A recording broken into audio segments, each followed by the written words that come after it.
Welcome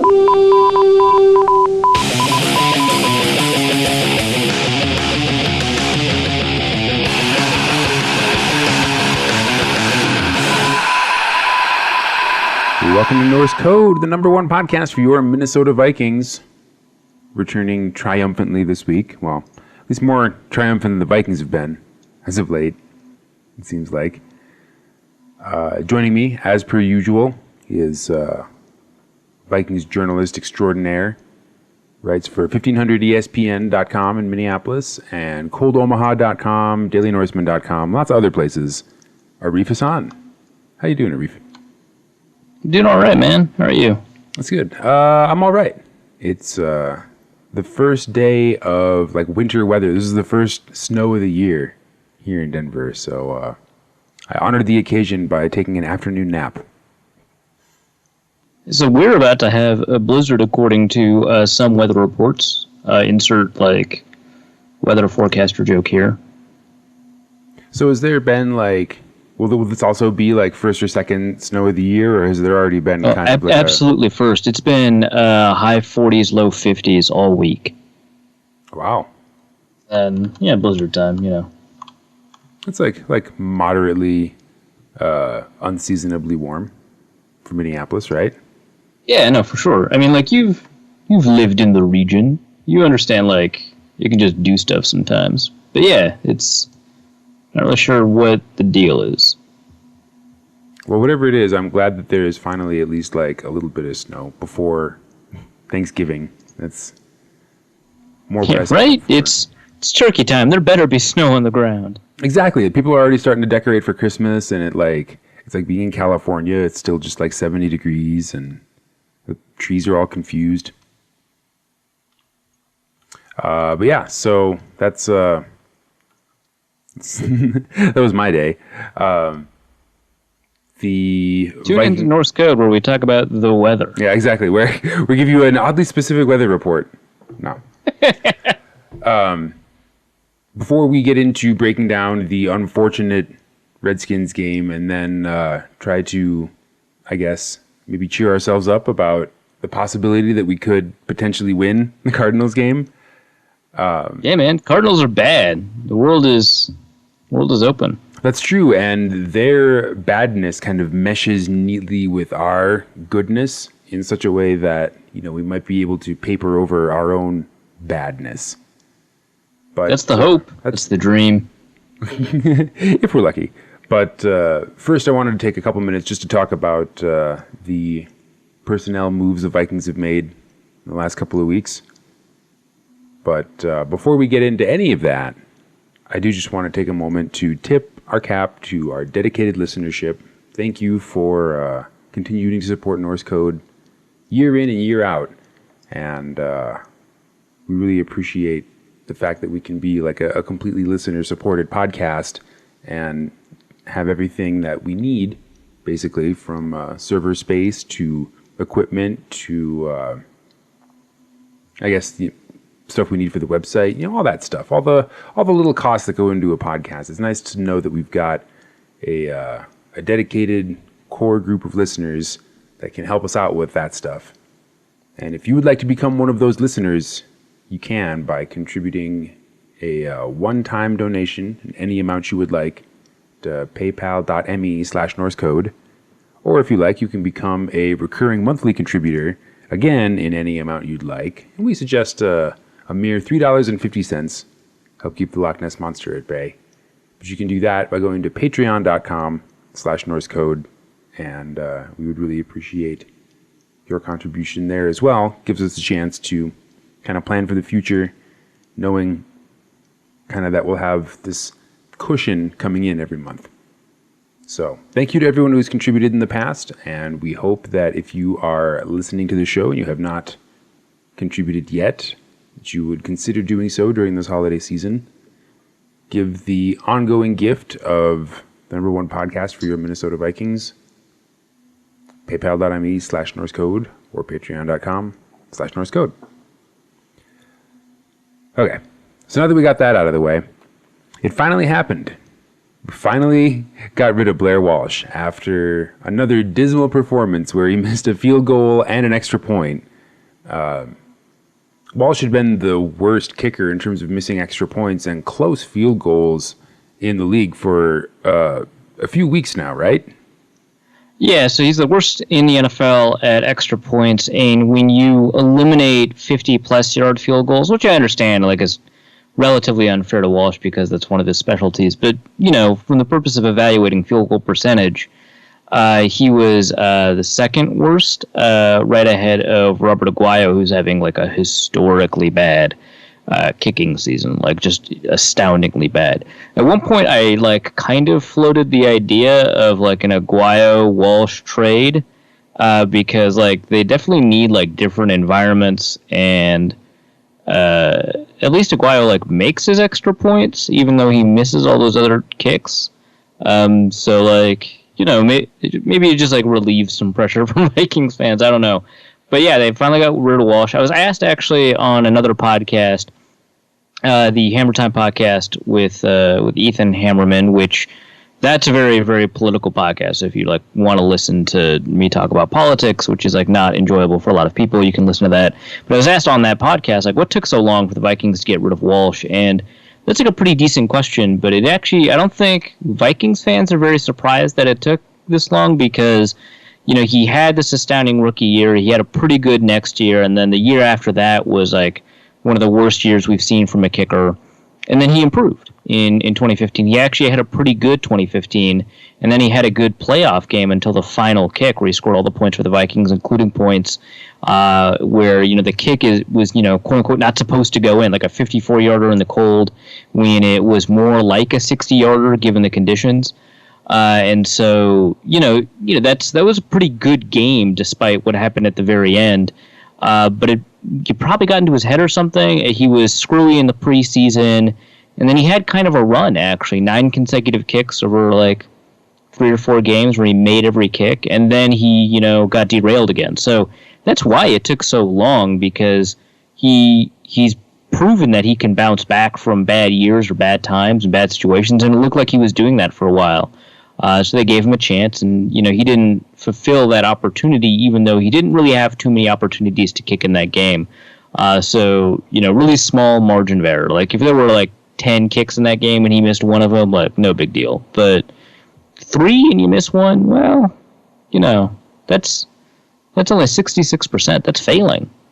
It's true. That's not very good, even for a kicker. Well, and so like a good kicker for like extra point down to like 0 to 20, you know, they're probably hitting what, 85% of their kicks? Well, so the kick, I don't actually know where they aren't kicks like close to the 25-yard. Anyway, 0 to 20 is actually close to 100%. Not like 85.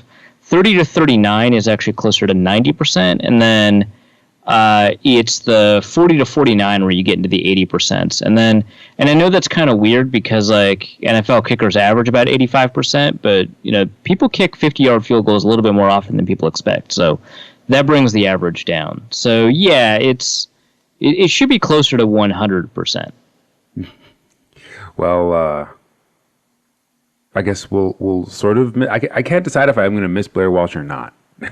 I guess. I mean, he gave the Vikings and Vikings fans a lot of good moments. I mean, the 2012 season that he had, it was beautiful. It was fantastic. I mean, he tied an NFL record for consecutive 50-plus yard field goals. He knocked in a couple of game winners, some really dramatic game winners. Like, he gave the Vikings like some pretty good memories, and then, you know, then he didn't.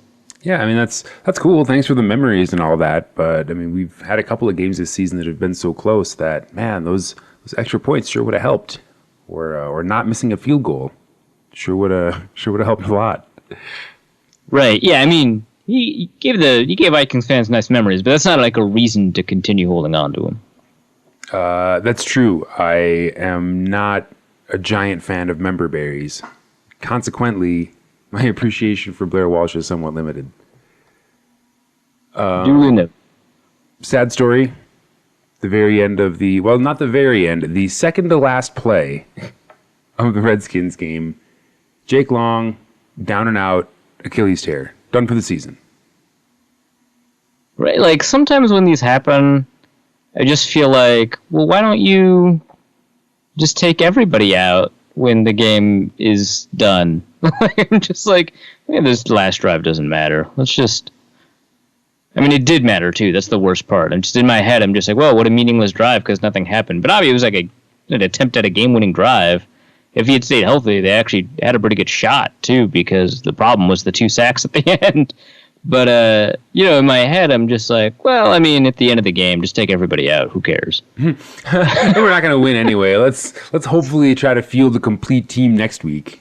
Yeah, it's just, I've gotten so traumatized by the injuries in the offensive line. Like, I think there have been, 6 departures due to illness or injury on this offensive line, which, need I remind you, is an offensive line plus 1.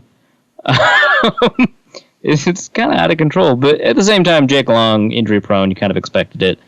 So he's put on IR. The Vikings sign a guy. I already forgot his name. The first name is spelled differently. Yeah, Rashad Hill, right? But the Rashad is spelled with an O. Yes. At the end. Rashad. It's not what I'm used to. I'm used to Ahmad Rashad or, my dad, Rashid. Not Rashod. What is this? Anyway, I asked Jaguars people about this, and they actually were kind of sad to see him go. So he was on the practice squad. Really? How do they know? Hasn't he played 0 snaps in the NFL? Well, I mean, reports from training camp and then also the preseason. He evidently had a very good preseason. And so the scouting report on him is basically... It's basically the scouting report on Clemmings, except A, he had a good preseason, and B, it didn't cost them a 4th-round pick. So they're a little bit happier about a high upside, very raw technician who's very powerful and big. That's a scouting report. So I don't know, the fact that he had a pretty good preseason is a pretty good indicator because some of the backups that the Vikings had that people are legitimately excited about. Did not have good preseasons. For example, Jeremiah Searles, I thought, had a very awful preseason, but he's been doing, and I wasn't even a huge fan of him staying through the cuts, except I knew that Willie Beavers had to go, and he did. And so when Searles played, except for the last 2 games that he played for the Vikings, which is probably relevant too, but when Searles played earlier in the year, he was really, really good. So, the preseason doesn't mean everything, but good is obviously better than bad. So that's kind of how we're approaching it.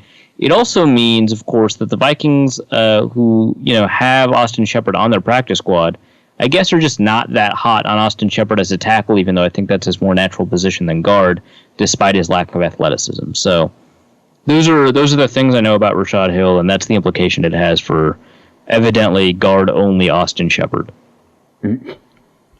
I hear T.J. Clemmings, and I just lack enthusiasm for what remains of this season. Are we boned by the injury bug? Have we just taken too many losses at key positions? It really feels like that. I think if it wasn't for the change in offensive coordinator, I'd be a lot more concerned, which I'm still very, very concerned. But I think that if Turner was still there, and Turner had changed his offensive play calling pretty significantly this season. There were a lot more 3-step and 1-step drops than there were in 2015 or 2014. But the changes in play calling, help protect Bradford, but not enough. With Shermer in there have been significantly more 1-step and 3-step drops as ways to protect Bradford, even, combined with play action and the fact that he can still pass, deep occasionally to Thielen or Diggs because they tend to get open even on 1-step drops a little bit downfield. They're protecting Bradford a little bit better with that kind of play calling, and then also they're replacing runs with screens, so you don't have to rely as much on the offensive linemen to get 4 or 5 yards. So from that perspective, you're a lot better. There are situations where you just can't do that, right? On 3rd and 10, a 1-step drop for a screen is not ideal. I know a lot of teams love these screens on 3rd and long, but I'm kind of annoyed and done with them. So you do want to have protection. It's obviously not a luxury unless you're Peyton Manning. So yeah, I think that it definitely reduces the chances pretty significantly of the Vikings doing well, especially because the Vikings are evidently, and this might change. TJ Clemmings might just not be getting the right message, but TJ Clemmings thinks that he's playing left tackle on Sunday. Alex Boone advocated for himself to play left tackle because he comes from a couple of systems, Ohio State and San Francisco, where very often the left tackle backup was the left guard, and then they would replace the person at guard instead of switching the right tackle to left tackle because same-sidedness is much more important than same positionness. But evidently the Vikings rejected that idea. This is an idea that longtime listeners of the podcast or people who follow me on Twitter know is one I'm a huge advocate of. I think that Boone is actually a very natural left tackle. He played for 4 years at Ohio State. He played it in spot starts 3 or 4 times for San Francisco, who signed him as an undrafted free agent to be a tackle. And he was very good at Ohio State. Would have been drafted if it wasn't for, I think, multiple DUIs and then also like behavior problems off the field as well. But they signed him to be a tackle. He won a competition at guard because there's no way he was going to beat out both Joe Staley or Anthony Davis at tackle because they were both Pro Bowlers already. And despite being 6'8" with 35-inch arms and like 310 pounds, he made a stellar Pro Bowl level guard. But he did play tackle for them at left tackle and right tackle against some pretty good pass rushing teams and has played well in every single stint in the NFL where he's asked to play tackle. So I was a big advocate of him going to left tackle. He had this discussion with Zimmer, who evidently was not happy that he indicated that he had this discussion. It's a possibility, but it sounds like it's going to be TJ Clemmings. That worries me a lot more because despite the fact that Clemmings maybe had a better game than he's had all season this last week, which I think is kind of going under the radar, I'm just not confident going forward about Clemmings being able to protect either the left or right side. This will give us a longer look at Jeremiah Searles, and we'll see if we're right about Searles being a better option at right tackle. Unfortunately, because he's forced to be one instead of he won a competition. But that's them's the breaks, I guess. So they're keeping the interior of the line the same, which at the same time it's also like understandable, right? Because the consistency of the interior line is at least nice, and despite the fact that the running game is doing very poorly, they're actually doing a very good job on the interior. I mean, Brandon Fusco's been on and off, but he at least has been on at times, which I can't really say the same for like Andre Smith and Matt Khalil and TJ Clemmings until this last game. So I understand like maybe you want to maintain the consistency of the interior line, but I do think that if you put Searles in at left guard, you're going to improve your prospects overall by kicking Boone out to tackle. But, those are my thoughts. Well, okay, so you bring up the Redskins game last week. It certainly seemed like we were struggling on 3rd and short, and basically every time it happened. And how much of that is on Matt Asiata for not being able to pick up those, 3rd and 1s or 3rd and 2s, and how much of that is on the offensive line for not, I guess, clearing a path for him? Well, first I want to say that there's probably some concern about Asiata in terms of the weight loss that he had 2 years ago, or in the off season before 2015, rather. It wasn't like a forced weight loss. I mean, the team just asked him to lose weight, and it seemed to. I was an opponent then, but it seemed to pay off because he was faster. He seemed to have more agility, and he was making use of his excellent vision. But right now, the Vikings need him to be a goal line back with push, and he doesn't have any push. So I will say some of it is just on the Vikings for their running back development plan because now they don't have a specialized role for this guy, even though they've kind of got another specialized back in Jerick McKinnon, or at least that's the way they're treating McKinnon. And so that needs to be like pointed out. And to some extent, that also means it's a little bit on Asiata for not getting pushed. His vision doesn't seem to be as on point, but it's still largely there. That said, the offensive line isn't getting pushed, and it's weird because with this new offensive line coach, you'd expect a little bit better in terms of technique. Chris Spielman pointed out in this game that the Vikings offensive linemen are getting up too high in their stance when they push in short yardage, and that's like pretty surprising given hey, it's Tony Sperano. He's supposed to be a pretty good offensive line coach, and this seems like a pretty basic problem. Who knows? But Yeah, no, it is a little bit on Asiata, but it is also a little bit on the offensive line because being able to open up holes on 2nd and 6, which is something that they've been able to do in the running game, is far different than being able to just generate extra yards in short yardage. So, yeah, I mean, the interior line is doing well overall, but that is an area of weakness for them. So how come we don't see more of Jarek in these spots? Is it is the team concerned that he might re-injure himself if he's in a bunch of these like 3rd and short situations, or? I don't. I think part of it is just they just don't see McKinnon as a guy who can handle. I mean, they have given him inside the tackle running, so that they're much more comfortable with that than they were, 2-3 years ago. But they just aren't, fans of him as a short yardage back, which I find kind of curious. Not because I don't intuitively understand it. Like McKinnon, actually, athletically he's actually a more powerful running back than Matt Asiata, but sometimes that might not matter because having good weight helps. But yeah, I think that they just don't conceive of that role for him, even though athletically that role might fit, despite him being smaller and shorter. Just because it's difficult to get over the fact that he's like a tiny dude. They should put Matt Asiata in, or they should put Jerick McKinnon in short yardage situations, and then vary up the running play calling. You can make him a wildcat quarterback in short yardage. I think that would be interesting because I think it would open up a lot more options. They should have him throw once or twice out of wildcat just to loosen up the defense in those situations to put that look on film. But beyond that, they should be a little bit more comfortable running to the edges, putting in high risk plays like end arounds and reverses and screen passes in short yardage. Just because of how poorly they've been doing in short yardage situations, something like 25% of their short yardage runs this year have been successful. So, which by the way, that's abysmal. It literally is like a 50-50 proposition for most teams. Didn't Mike Zimmer say in a press conference that they were 5 for their last 13? That's better than 25%. But yeah, way better. whole lot better than 25%. But it's 38% is still not good. No.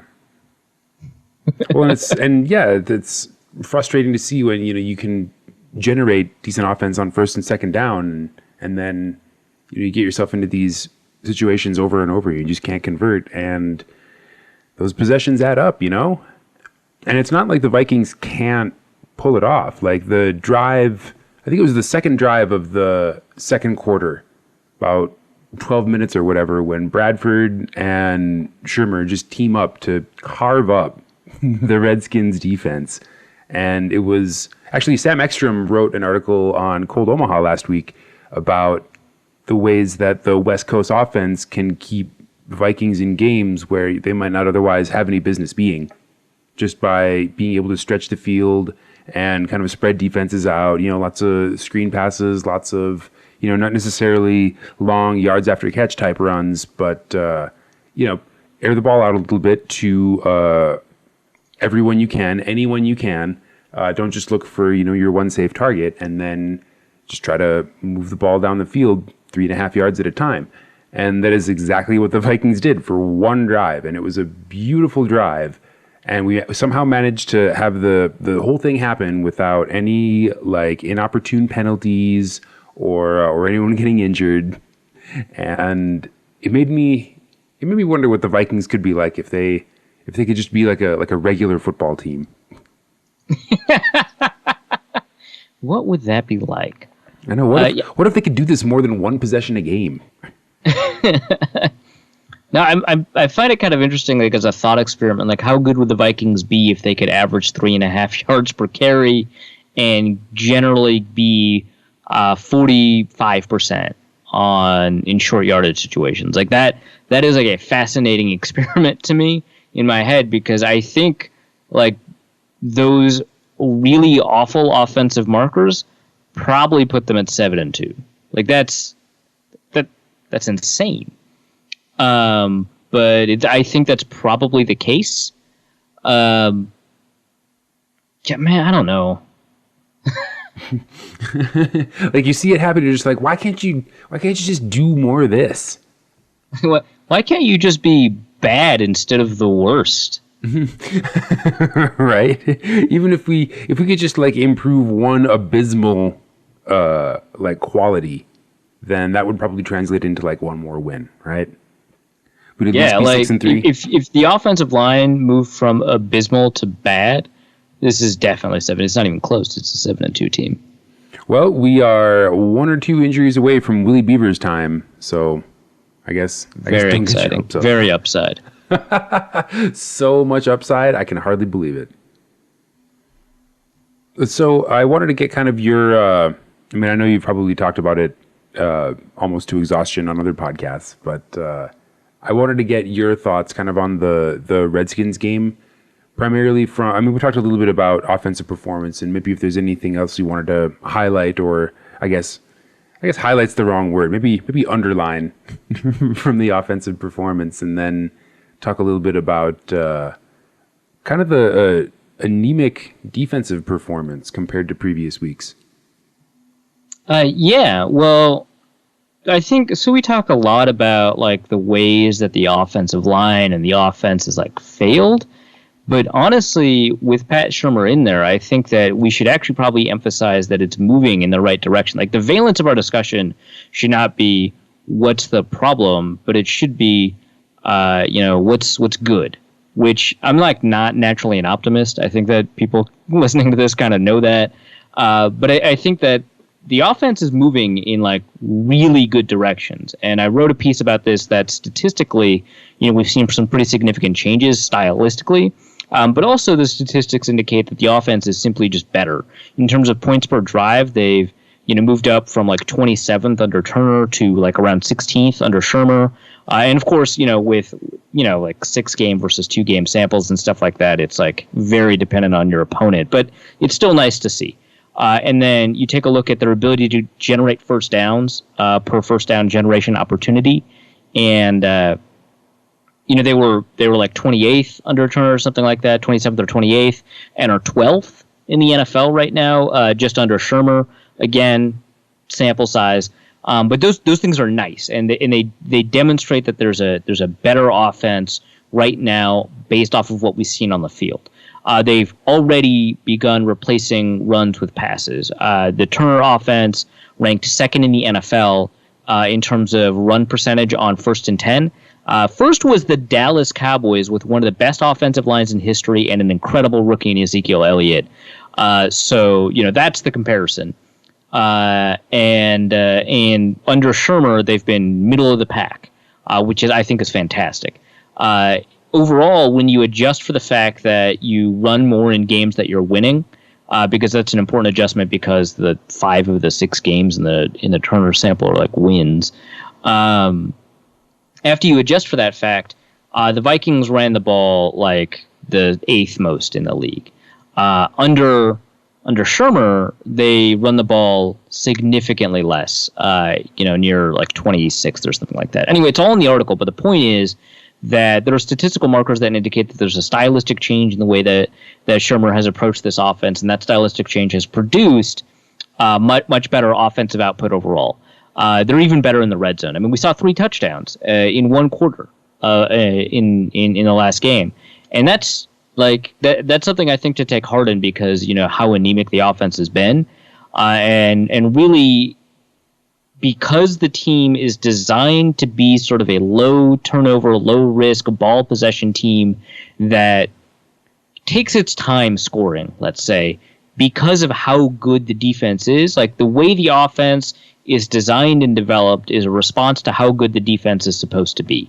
And so that puts more burden on the defense to be good. So a bad offense becoming average is that offense fulfilling its burden better than a good defense being slightly better than average. And so that is a really important element to how this team is designed. And that didn't follow through in the past couple of games. Well, yeah, so let's flip over to the defensive side of the ball. It seemed like, I mean, we recorded what, like 1 sack? I think Griffin had 1 sack and that was it. It seemed like we had a really hard time getting to Cousins. Yeah, and that's it's difficult to like quantify because the offense is. I mean, the defense is actually doing a decent job generating pressure. Not as good as it had in the first 4 weeks of the season. It kind of fell off that ability when they played the Giants. But honestly, like they've been getting pressure. Not as much, but they've been getting a lot more pressure than the sacks kind of indicate. The sack rate is pretty abysmal, and that's on the defensive line to some extent. Like when you generate pressure, you should generate more sacks. They need to finish, but also it should be pointed out that these offenses, the Detroit offense, the Giants offense, the Eagles offense, and to some extent this Washington offense, they all have been getting rid of the ball really, really quickly in response. And so that needs to be taken into account too, that sometimes the pressure is not being converted because of what the offenses are doing. And that's not necessarily always the fault of the defense. I will say, though, Brian Robinson was playing not lights out, but really, really well at the beginning of the season, and now he's not. He's becoming a liability in terms of pressure generation. And Everson Griffin, over the last 2 or 3 games, has actually been a little bit down in terms of generating pressure. He's normally around 15% of his pass rushing snaps, which puts him as one of the top 4-3 defensive ends in the league in pressure generation. And that has, I don't want to say halved, but it's gotten pretty close to half that, and that's a big problem. But on the other end of it, Tom Johnson and even Shamar Stephen, who's not a pass rusher, and Linval Joseph as a nose tackle have been generating pressure at a far higher rate than their contemporaries. I think Linval Joseph is second in the league among nose tackles in generating pressure. Tom Johnson is somewhere around the 6th in the NFL in generating pressure for under tackles. And Shamar Stephen had a phenomenal game where like 11%, which is really high actually for a defensive tackle, where 11% of his pass rushing snaps created pressure. So there has been some slack from the defensive ends, but that slack should have been picked up by the interior defensive line, and it kind of has. Also, Daniil Hunter, when he's rotated in, has been doing a very good job generating pressure. So the pressure has decreased. I don't want to like paper over that. Like people are seeing like pressure going down, and they're not wrong, but it's decreased by a lot less than a lot of people are saying. The problem is sack conversion, and that's a product of both, the defensive line itself just not finishing, but also the offenses they're going up against, getting rid of the ball much quicker. Yeah, and that is something that, the Arizona's offense has been so inconsistent this year. I guess it'll kind of depend on Larry Fitzgerald, but we'll see how that goes. So, injury report on Wednesday was quite long, and I would go so far as to say alarming. Terrence Newman out with illness. Sharif Floyd didn't practice. Xavier Rhodes limited in practice. It sounds like almost everybody is going to be available for Sunday. How much of an impact will it even be possible for the Vikings to win without some combination of Rhodes, Floyd, and Newman?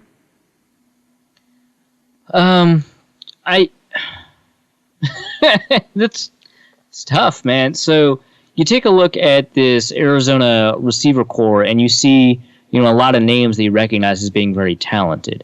Luckily, Carson Palmer has been playing pretty poorly. Luckily, Michael Floyd has not really lived up to his potential. Luckily, John Brown is just not the same John Brown we saw last year. So you're right; it is like very dependent on Larry Fitzgerald.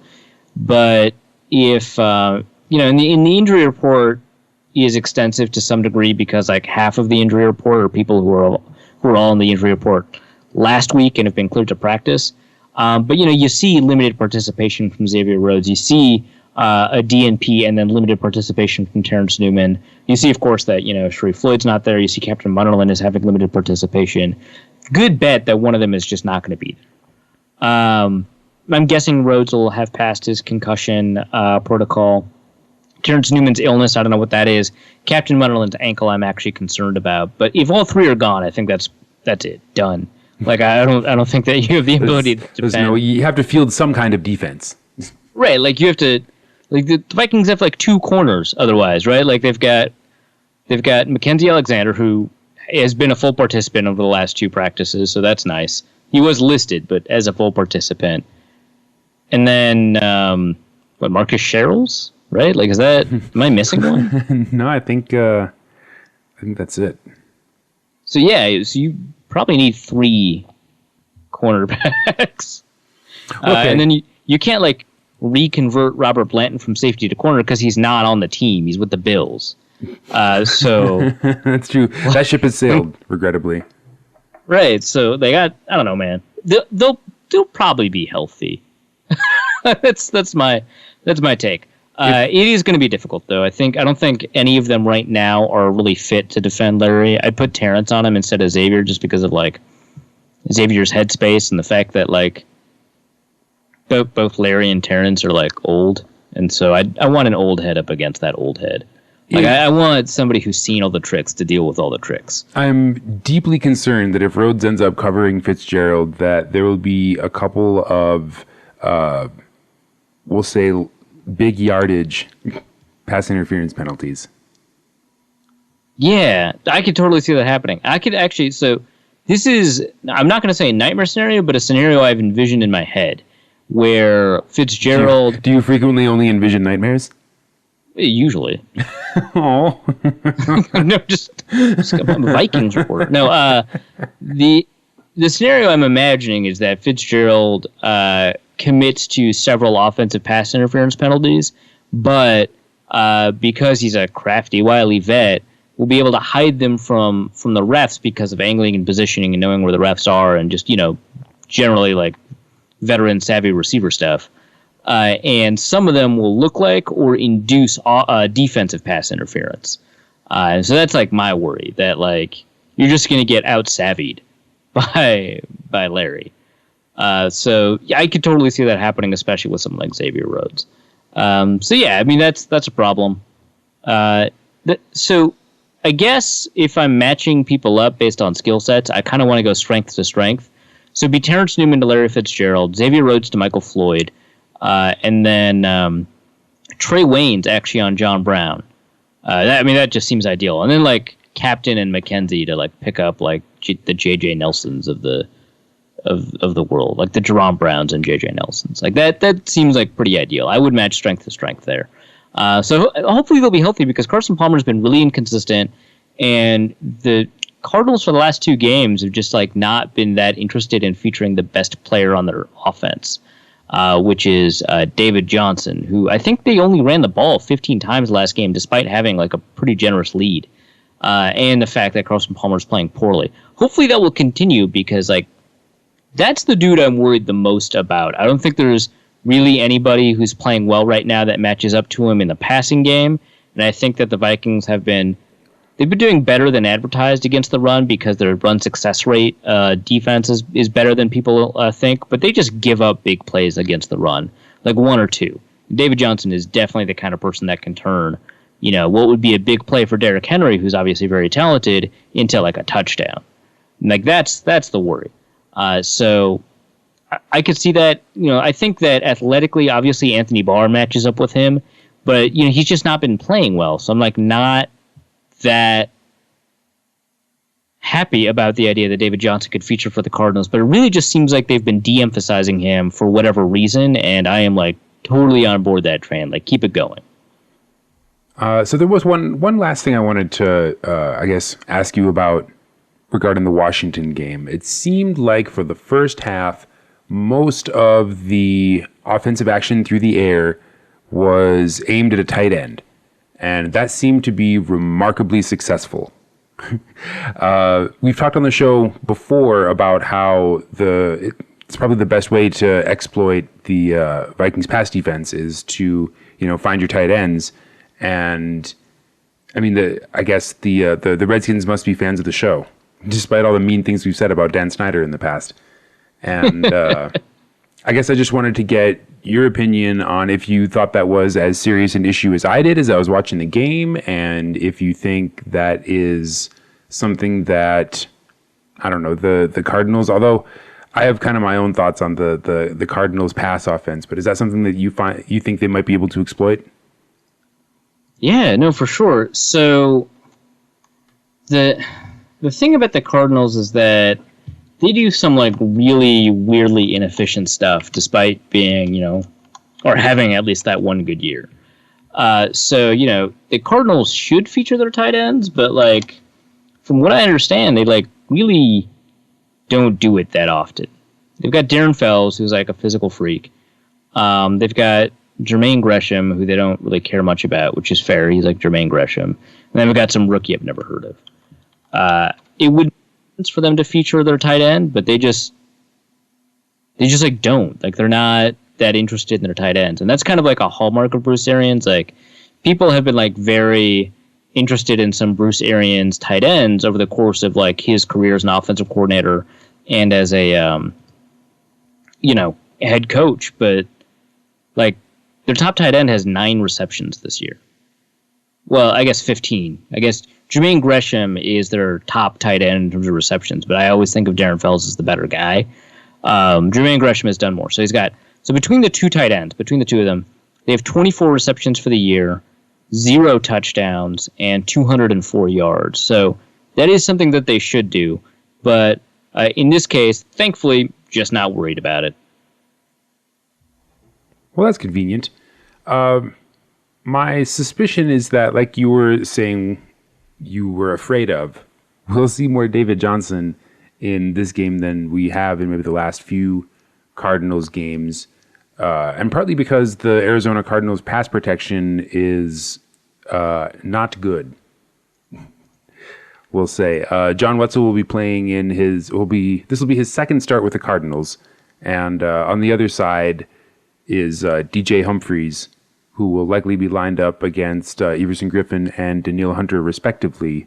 And even Revenge of the Birds, the SB Nation Cardinals blog, believes that does not bode well necessarily for Carson Palmer and the Arizona passing attack.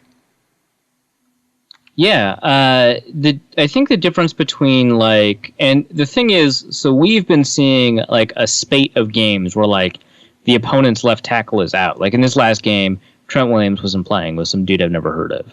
And in the game before that, their left tackle wasn't playing. It was just a backup, right? And they haven't been able to take advantage of it.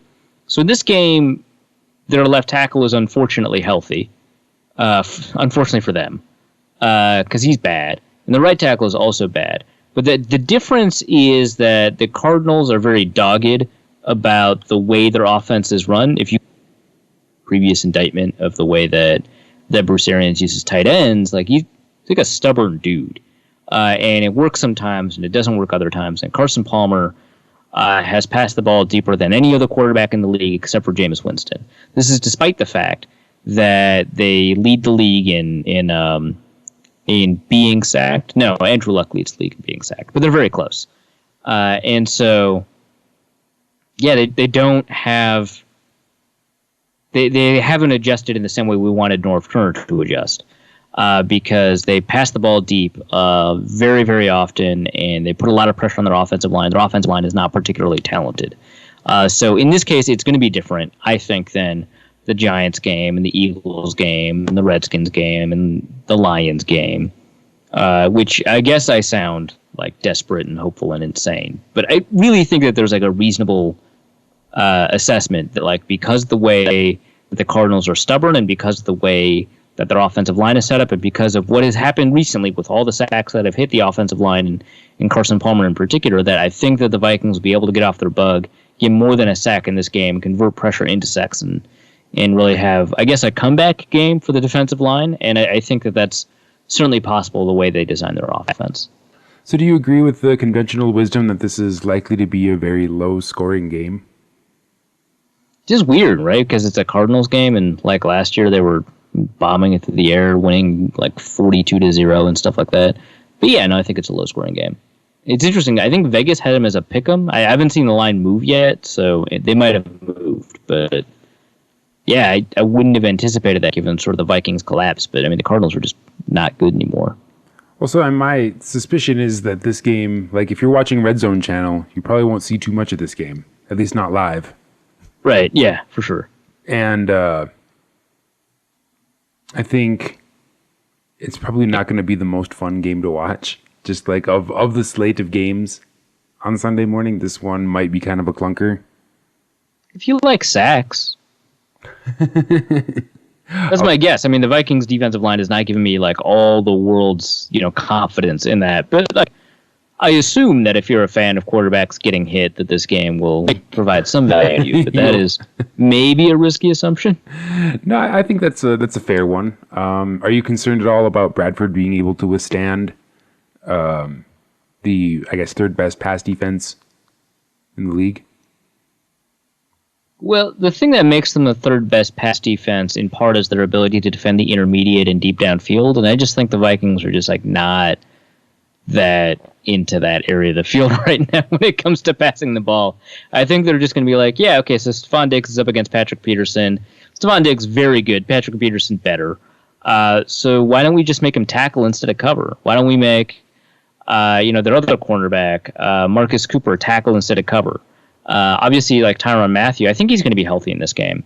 Obviously Tyrann Mathieu, despite being small, has basically earned the Antoine Winfield comparisons he had coming out of the draft. He's a pretty good tackler. Maybe that doesn't work as well, but I think that you figure out, can Marcus Cooper consistently tackle Cordero Patterson? Can Patrick Peterson consistently tackle Stephon Diggs? Peterson's not a bad tackling corner, but he's definitely a better cover corner than he is a tackling corner. And so I think that's kind of what happens. You obviously have to worry about Calais Campbell and if Robert Nkemdiche gets in for significant snaps, worry about him. You obviously have to worry about Chandler Jones. He's playing better than I anticipated, and obviously you have to figure out if they're gonna blitz with Kevin Minter and Deion Buchanan and Marcus Golden, who's also a bit of a problem.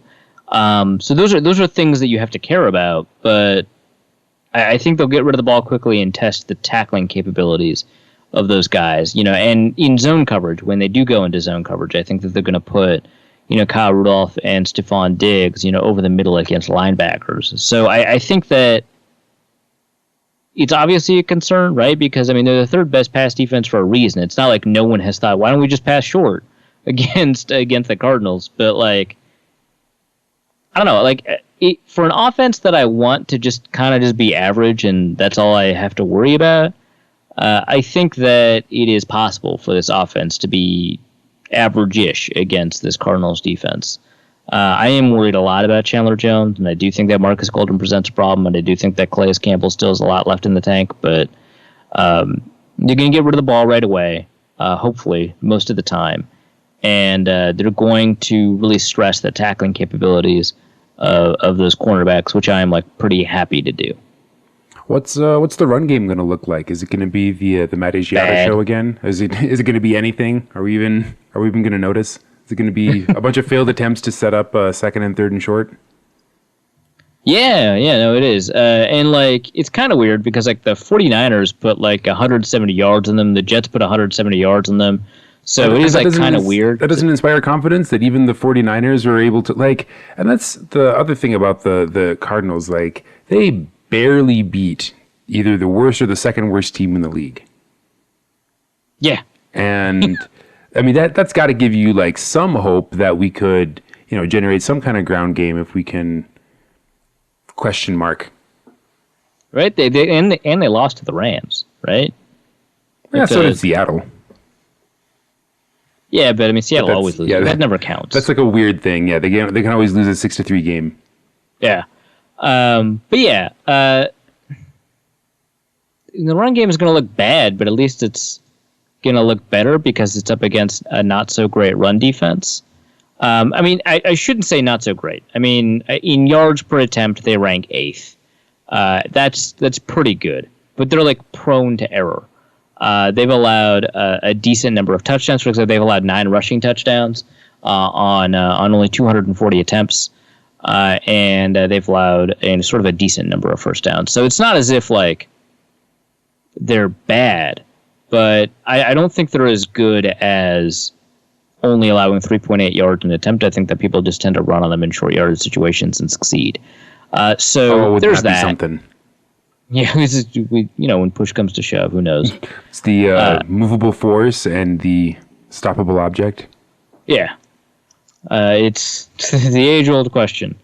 But yeah, I don't think the run game is going to look good, but I don't think it's necessarily going to look worse than it has recently. By the way, than it has recently is an important qualifier because it looked worse before that, right? Because it was averaging 1.6 yards an attempt over the first 2 games of the season, and then somehow improved to like 2.7. So, it's slow and steady improvement. I think the Vikings by the end of the year will beat out the 1953 Giants for having, yards per carry. That's the hope. Reaching for that basement. Yeah. Well, okay, so here's a question for you. Bruce Arians, very stubborn, like you were saying, kind of inefficient use of players on offense sometimes, doesn't really want to vary from the playbook that he knows and trusts. The Vikings seem to be in kind of the opposite situation this year. Who do you think is going to have the better game plan, and what is that game plan going to look like? How is it going to be executed? That's actually a pretty interesting question. I think that the Vikings will have a better game plan. Like, I think that they'll go into the game more offensively and defensively flexible. I think that they'll go into the game with a better answer to the specific things that Arizona wants to do. Because, I mean, that's just how the Vikings under Shermer and with Zimmer, have organized. So I think that they're going to have a better game plan. I am worried, though, that the Cardinals will have better execution from their defense than the Vikings will have from their offense. And I think that the Vikings will have execution errors when they're on defense against a relatively mediocre Cardinals offense. So, game plan versus execution will be difficult to sort of figure out. But I do think, that with a better game plan, I think that this is a situation where the Vikings have an opportunity to legitimately turn it around, especially because one of the things that's going to be really important in the game are things like special teams, and the Cardinals have a really good return unit. At least if I can, I guess I haven't looked up the return stats recently. I'll take a look at that real quickly, but I do know that their kicking game is actually not hot, and that's not a fair thing to say from a Vikings fan. It's hotter than the Vikings has been, but it's still not that hot. They have something like 78% field goal percentage. They've gone 3 of 4 from 20 to 29. They've gone 3 of 4 from 30 to 39, 3 of 4 from 40 to 49. And so there have been some pretty significant misses from field goals. They've made almost all of their extra points because that is an expectation that you should have. And their punting has not been good either. I mean, they've alternated between punters. Their punters have ranked last and second to last in the NFL in yards per punt. They've not done a very good job controlling it in terms of directional punting. They've not done a very good job preventing touchbacks and stuff like that. So that end of it, kicking and punting, they've done a really, really poor job. But returning, they've done, they've got dangerous returners. So if you take a look, for example, it's going to probably be Patrick Peterson at some point in punt returns. Who knows? They've taken him out of punt returns a lot because, he's an important player. And he hasn't done anything yet this year, but he's a very dangerous returner just in general. And so that's somebody to watch out for. As a kick returner, I mean, they've been using Andre Ellington, and he's been pretty poor, but I think they've got a lot of potential in the kick return unit. They might use J.J. Nelson, for example. They might use Britton Golden, and both of those guys are a little bit more dangerous, especially Nelson. They have had John Brown return a kick. That was a 51-yard kick return. So there's a lot of potential upside there, and that could swing the game. So they've got really bad punting, they've got really bad kicking, they've got really good punt returns potentially, and they've got a potential for really good or really bad kick returns. And so the Vikings can generate advantages, despite how bad Blair Walsh has been, and the fact that they brought in a new kicker, Kai Forbath. They might have advantages in special teams because their punting is a lot better, which is a really weird thing for me to say because Jeff Locke has actually been really, really good. Their punt returns are a lot better. Their kick returns are a lot better. Their kicking is not as far apart as you might imagine if you assume that Kai Forbath is just as good as Blair Walsh, which is a weird thing to say. So that might turn the game, and that's like maybe a special thing to watch out for. Okay, give me your ideal game script, I guess. I mean, you start with a kick return touchdown, right? That's true. We've got some good they do all the things too. right, and they don't do any things wrong. No, I think that realistically, what you can expect from the Vikings in a win would be in early special teams or defensive touchdown. I think that's certainly possible. I think that Harrison Smith, for example, could clean things up pretty early. He had, I think, two bad games, in the most recent run of games. And so if that gets resolved, he has the ability to return one and house one. I think that in this game, ideally you'd get that score, you get it kind of early, and you have the ability, the Vikings, to sit on that lead. They won't run the ball that much in order to sit on the lead. It would include, screen passes with Diggs and Thielen and Patterson, who have all done pretty good with screen passes, potentially even Jarius Wright. They generate pressure and get 3 or 4 sacks when they're on defense. It doesn't have to be like a ton of interceptions. It only has to be 1 or 2 interceptions or fumble returns. But I think that getting that defensive or special team score early on would be an ideal script, and it's something obviously that the Vikings are very capable of because it's something that they did in the first 4 or 5 games of the season. I think that with that in mind, you have the ability to use pace to your advantage as opposed to, have pace imposed upon you by the clock situation. And it forces Bruce Arians to pass the ball when he otherwise might not have been stubborn, right? And he might run the ball when they have the lead. He might have learned from the last 2 games. So, that would be the ideal game script. I mean, obviously every team wants to score early. Like, I'm not, providing some new situation, but I think that it is more ideal for the Vikings in this game to score early than it is for most teams to score early, because a lot of teams have the ability to generate offense pretty consistently with, the deep ball, like the Cardinals last year. Like, it's not important for them to score early because they can score late and they can score in bursts. The Vikings aren't really like, the Golden State Warriors of the NFL. They need to find those scores when they can, and it has to happen relatively early. So it's more important for the Vikings than it is for other teams to do that, and I think that that's possible. So the game script involves, all things that are something that you can very easily anticipate given the skill sets of the people on the team. So a special team score, a lot of pressure that'll turn into sacks, 1 or 2 turnovers, and I think that could seal it for the Vikings because, I mean, the Cardinals are a 4-4-1 team that is kind of surprisingly bad, and not having to test that Cardinals secondary would be, the best possible scenario. Well, okay, so we talk about the Vikings wanting to control the pace of the game with their offense, wanting to play with a lead and then kind of come at the game taking our time and, like you were saying, forcing the Cardinals to try and throw the ball downfield. It seems like we've had the most success on offense kind of keeping secondaries on their back feet with Sam Bradford and the hurry-up offense. The 2-minute drill seems like it's had a lot of success, especially when we can spread the ball out among multiple receivers. Do you think that we'll see much of that against the Cardinals, or will it be more methodical, rely on the defense, chew up the clock sort of offense? I think the Vikings want the more methodical, chew up the clock offense, and I am honestly okay with that, even with a 1-score lead.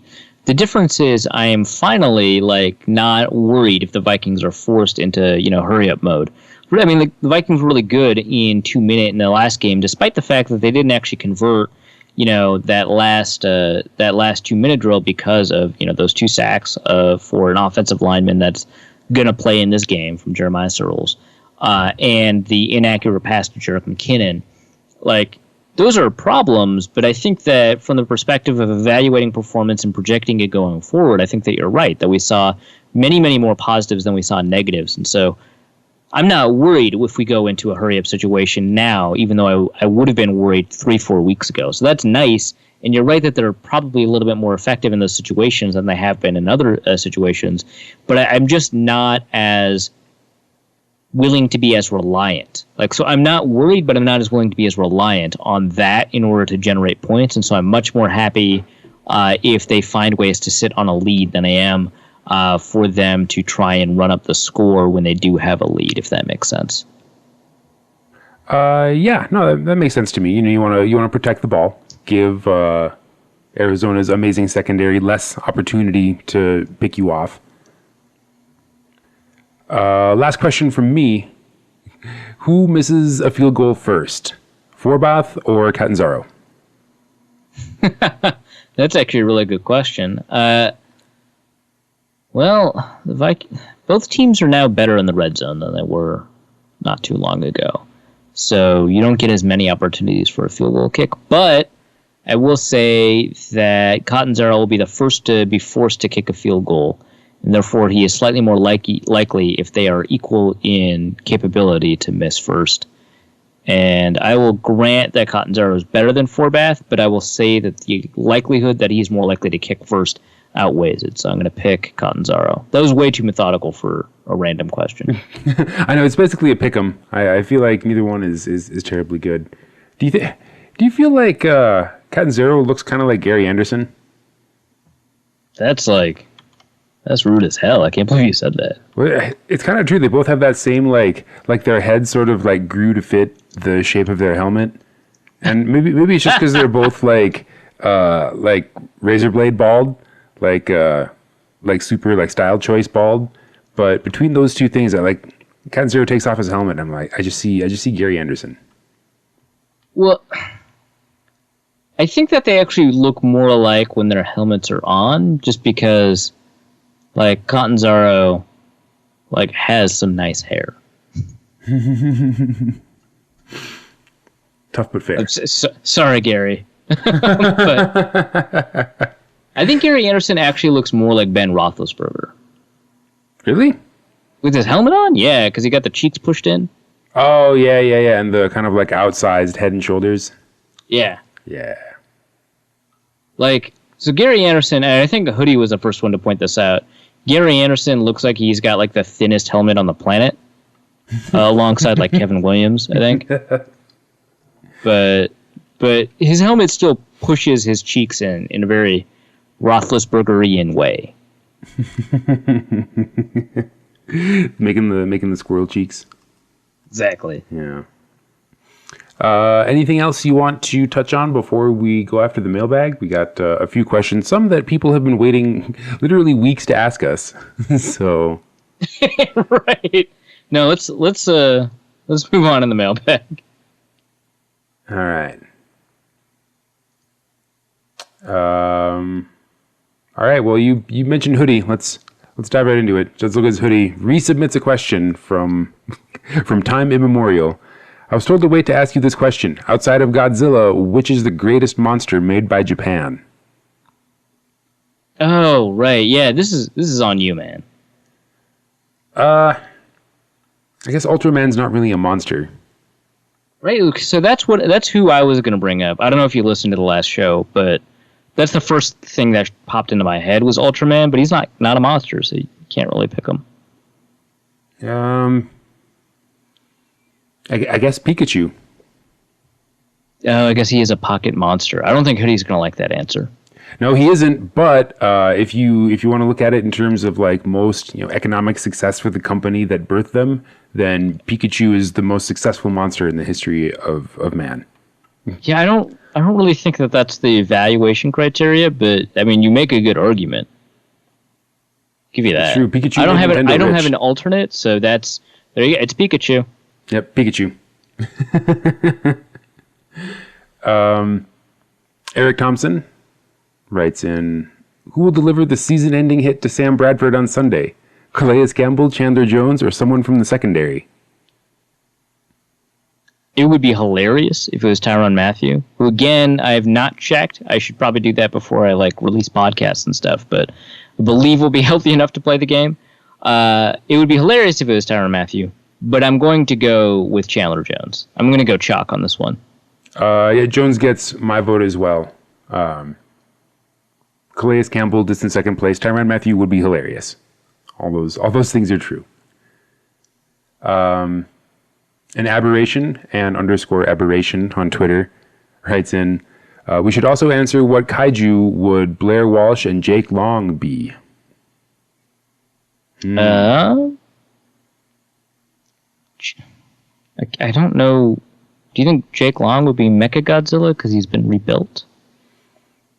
I know kaiju might only be a reference to Pacific Rim, but it does just mean monster in Japanese. Yeah, and those like all Godzilla type monsters, I think, fall under the umbrella category of kaiju. Yeah, so I'm thinking Mechagodzilla for Jake Long. Maybe Mothra for Blair Walsh. I was thinking Mothra. Okay, I'm glad we were on the same page for Blair Walsh. That feels right. I just can't explain why. Because doesn't Blair Walsh just sort of seem like a sidekick? There you go. Yeah, definitely not as awesome as what's his name? Rodan? Is that his name? Yeah. Oh no, definitely not Rodan. Yeah, Rodan should be somebody like Kyle Rudolph. Yeah. Oh, perfect. There you go. See, Hoodie, we're not so far behind the kaiju discussion. Exactly. I think we were able to turn that into something. Yeah. So Blair Walsh is Mothra. Jake Long. Does the Mechagodzilla thing make sense? Yeah. I think so. He's. I don't know about the original non-rebuilt Jake Long versus Godzilla comparison, but right. But for the purposes of this question, for the purposes of this hypothetical, I think Mechagodzilla is most appropriate. All right. Fantastic. Adam West at AWestE1 writes in, with 7 games left, over under 9.5 more sacks for the Vikings this season. Oh, over. 9.5 more sacks. Well, how many does Griffin have right now? He's got 5. It felt like he stalled 6. out, but he's grabbed sacks. If I use the Pro Football Focus count, which is different than the official count, but is to me preferable because screw half sacks. The answer is 6. 6. So he's on pace for 11. So that would be 5 more just from Griffin. So yeah, I think a 9.5 is easily achievable. Yeah, because he keeps on getting these random sacks at the end of the game when no one's paying attention. Yeah, and that's I'll take him however he can get him, frankly. Yeah, let's see. His official sack count is it's also 6. Excellent. Well, good. Stephen Adams at Jarl Stefan on Twitter writes in, a lot of players seem to be blaming Walsh for poor play by other parts of the team. How much of this could be true? What? I'm not disputing the accuracy of the question. I'm just really? No, I was kind of surprised by that too. I was hoping you would know more about this than I would. It certainly, that's not the impression that I get from the press, but you never know. Hey, if they are, screw them. Yeah, that's a dumb thing to do. They shouldn't do that. Yeah, I disagree. Next question.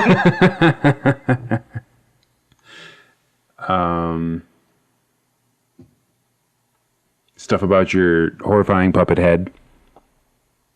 That's all Hoodie. That's not. I didn't do that. No, I see that. I think your comment was perfect. What is dead may never die. You're right. Logan Powers at Crystallized Memes writes in, when do we get a run longer than 20 yards again? 2017?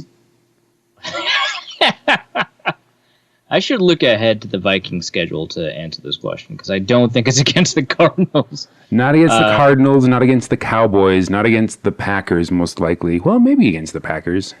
I could see it against the Packers. Yeah, not against... The Lions will probably have DeAndre Levy healthy again by that time. Yeah, let's go Jaguars.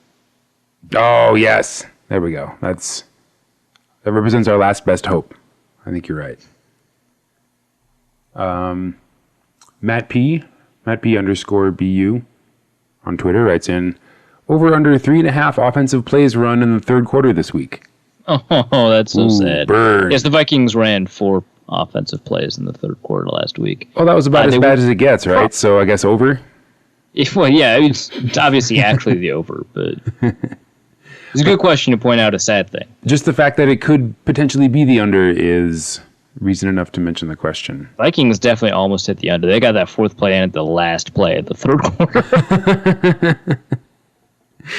Adam Barrett, we'll go with Barrett, writes in, can the D get back on track versus the Cardinals? Maybe. And what happened to the pass rush? Well, the pass rush question has already largely been answered, but yeah, I think the defense can get back on track. I'm just not super confident in Carson Palmer anymore. I don't think Carson Palmer is super confident in Carson Palmer anymore. I think he used up most of his mojo on last season. Yeah, for sure. He basically sold his soul for the one season, and it just didn't work out. He asked for the season, and he didn't realize that they meant regular season, and so when the playoffs started, he was not anticipating this.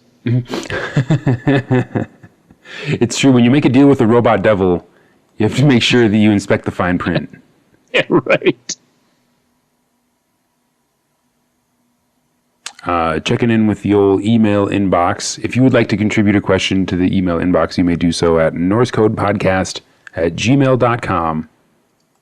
And no people have done that this week since the Washington preview. But wow. Yeah. I appreciate your enthusiasm, podcast listeners. I shouldn't be angry at you. No, Thank you for giving us money. Yeah, exactly. I don't think we did that. Thanks for listening and giving us money. No, we did. We did. I gave him the quick little spiel at the beginning. Okay, well, double thank you. Yeah, absolutely. I'm not angry at you for not sending questions. We can fill an hour of time.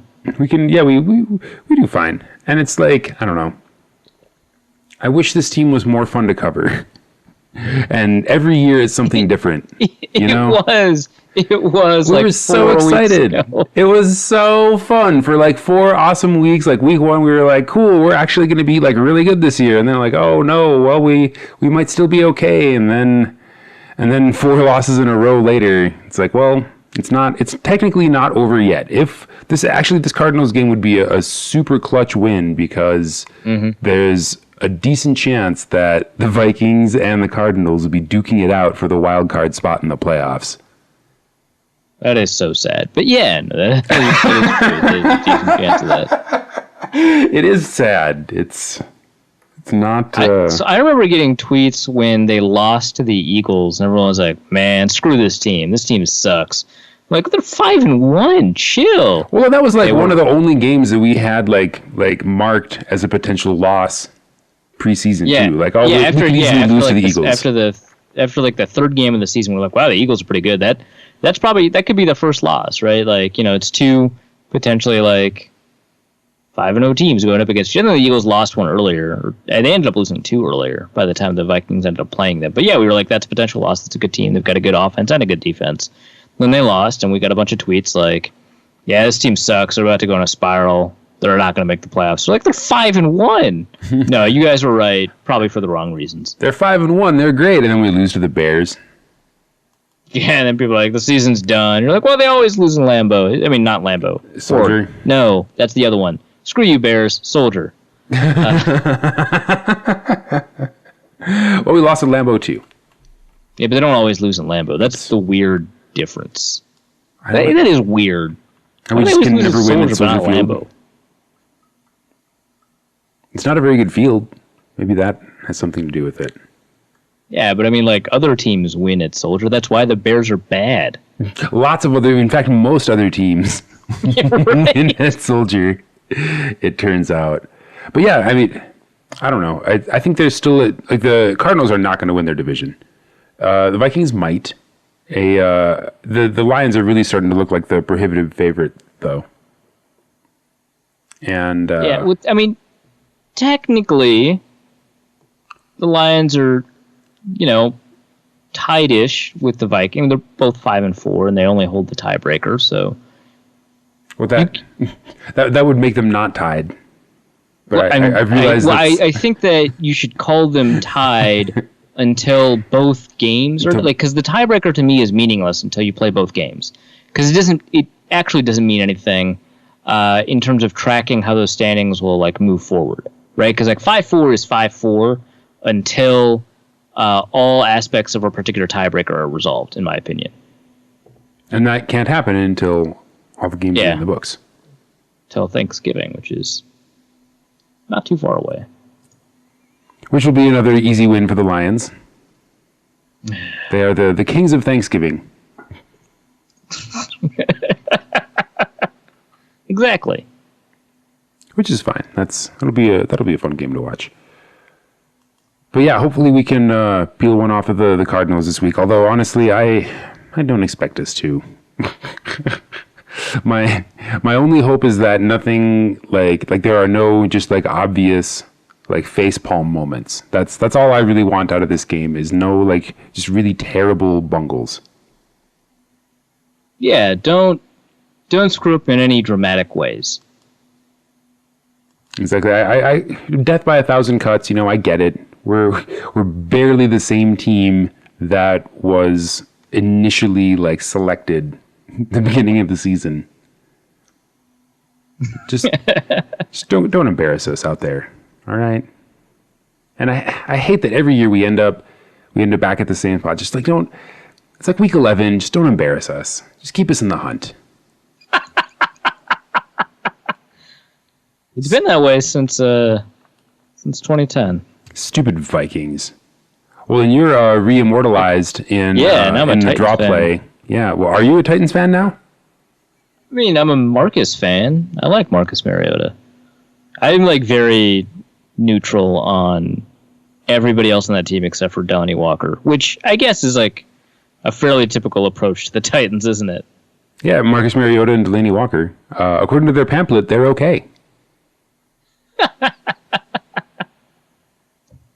If you aren't aware, I got put into the Draw Play, which is a football webcomic. A very, very good football webcomic, by the way. It's hilarious. Yes, thedrawplay.com. Check it out. You can see your art style keeps changing. I liked you better with the fluffier beard. Yeah, I mean, I'm not going to complain though. Like I got in the webcomic. Okay, that's great. It's true. Twice. This is your second appearance. Yeah. No, the first time was actually when the Vikings were 5-2 last year. Right, that was a thing that happened, and everyone was ignoring the Vikings. Like nationally, no one was like the Vikings were good. They just like didn't talk about the Vikings until like very late in the season. So that's what that comic is about. I'll link both of them in the show notes because I'm like very egotistical and I'm in stuff. Well, the first one is great because you get two avatars out of it. You get cheering Arif, and then you get depressed Arif.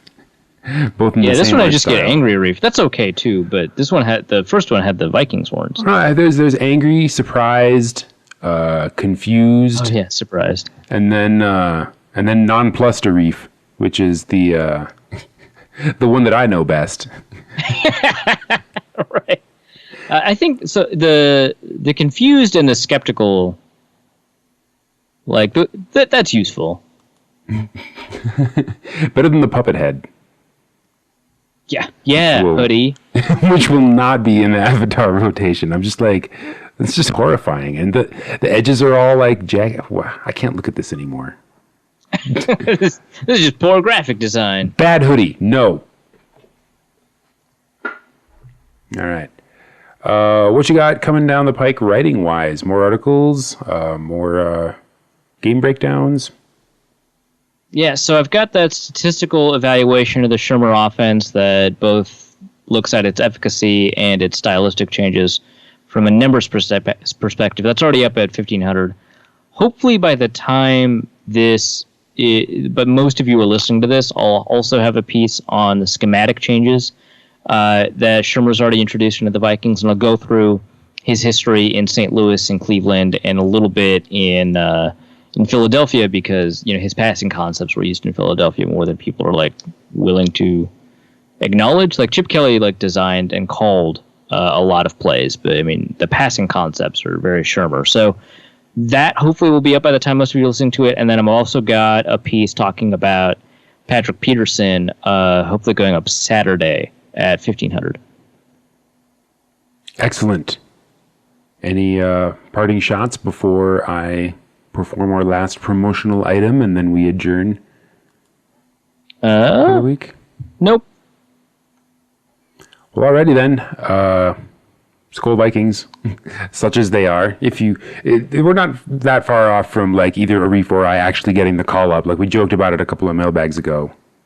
Like, can we play left tackle? Well, there may not be literally anyone else left in America who can play left tackle for the Vikings. Man, I can't wait for my knees to snap in service to my team. You know, I always felt like 2 functioning Achilles tendons was one too many. It's just greedy, honestly. I know. I can't. I'm no Mecha Godzilla. But all right.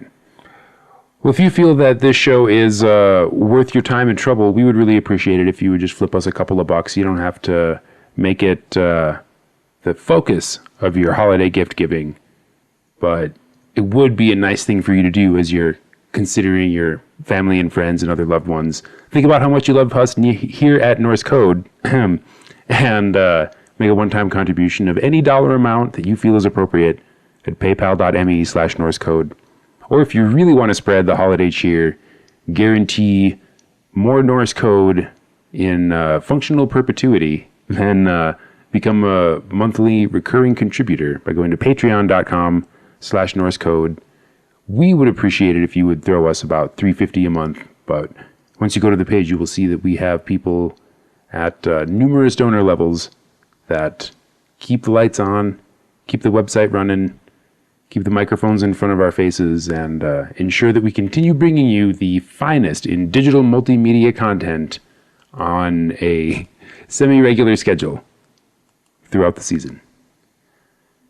You can find us on Facebook, facebook.com/Daily Norseman.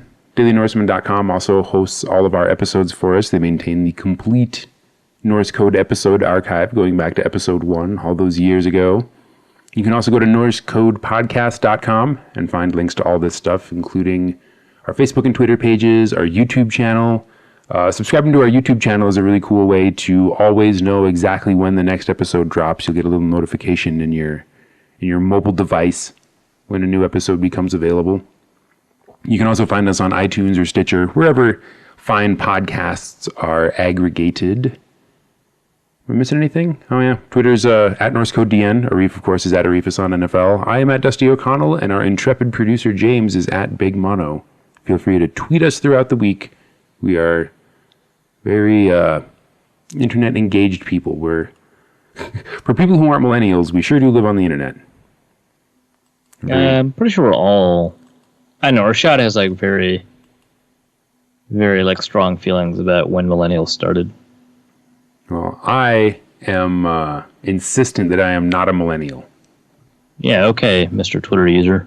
Well, no, because I can clearly remember a time when there was no internet at all. Oh, right. Well, so we talked about this before, Yeah. when like the better generational divide is internet natives versus internet adopters. Yeah, exactly. Yeah. I was an adopter, and I think that should count for something. Does that make me an early adopter? Yeah, I would say so, because you were probably like late elementary school when internet started coming through your phone lines. Yeah, man. Wow, I remember the AOL CDs, man. Yeah, did you know that there are still like millions of people that use like dial-up AOL internet? So as not to disparage them because of whatever situation that may have forced them into that scenario, I will not comment. Hey, it's not nice to say mean things about people's grandmothers. I'm pretty sure that's the only people still using it. Yeah, man, that's crazy. Yeah, I can't believe AOL still has like modems that like people like. If you dialed into an AOL server, that it would like ping back. Like that's out of control to me. According to an article on CNN Money from 2015, 2.1 million people still use AOL dial-up. And not just like AOL, the web homepage that hosts your email. Yep, not just at AOL.com email, but actual America Online dial-up. Wild. What are they on? 15, 16, 20? AOL 20.0? I have I remember no idea. 3.0, man. That was crazy. That was before they were blue. They had the green triangle with the circle in it. Yeah, it was like the aquamarine triangle, and it was like super like bitmappy. Yeah. Yeah. Next time on the Nostalgia Podcast. 2009 study from the Pew Research Center shed some insight. 32% of dial-up users said they couldn't afford to upgrade. Most of the rest said broadband either wasn't available or they just didn't care to change. Definitely ground. Oh, actually, that makes a lot of sense for rural users because a lot of rural users have to use like a satellite uplink to get high speed, and it's not very fast and it's very expensive. Yes, satellite internet is a scam. Basically. For now. Google's working on that. I think that's actually why they bailed on Google Fiber. Ubiquitous. They bailed on Google Fiber to have a more efficient rural coverage somewhere? Is that? Yeah, with ubiquitous satellite boosted Wi-Fi. Well, I'm pro that. I know. I support that. Wow. All right. Well, that wouldn't be Norse Code without one digression. At least we saved it for literally the last moment so people can listen to the entire actual show before. Just check out. Yeah. And then they zone out for a second and they go, what are they talking about? God. All right. Well, thank you so much for listening to episode 160 of Norse Code. We'll be back next week after the Cardinals game to hopefully take a victory lap. If not, then we will perform the requisite autopsy and then get ready for the Cowboys game the following week. Whew. That's going to suck. Yeah, heard.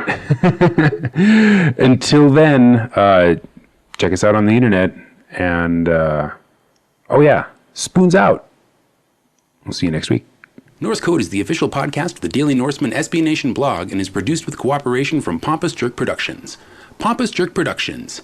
Attitude with attitude. The opinions expressed in this podcast are solely those of their contributors and do not reflect official positions of the Minnesota Vikings, SB Nation, the Daily Norseman staff, or PJP. No information in this podcast should be construed as gambling advice. Please obey all local gaming laws. Our formula is this. We go out, we hit people in the mouth.